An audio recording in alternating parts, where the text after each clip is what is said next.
প্রথমে আমি একটি কথা বলি, আমরা প্রবাসে থাকি মহিলারা, কিন্তু গরম হোক শীত হোক ঘরের ভিতরেই থাকি, ঠিক না?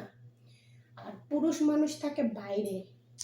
এই সৌদিতে যখন গরম সময় আসে তখন একটা কি এতই বিষাক্ত গরম তা বলার মতো না। কত ঘাম জড়ানো, পুরুষ মানুষের টাকা নারী মানুষ লইয়া চলে যায়।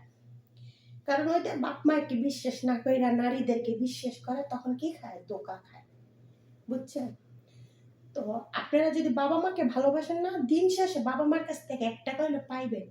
আর নারীকে ভালোবাসলে আছে না, নারী মাইরা দিয়ে চলে যাবে, ঠিক আছে? অনেক পুরুষ এইরকম ধোঁকা খাচ্ছে, কারণ প্রবাসী বউরা চলে যায় পালাইয়া, বুঝছেন? এটা আমি নিজে বাস্তবতা দেখেছি, তার জন্য বলেছি। আমার কথাগুলো আবার মাইন্ডে নিন না, এটাই বাস্তব কথা।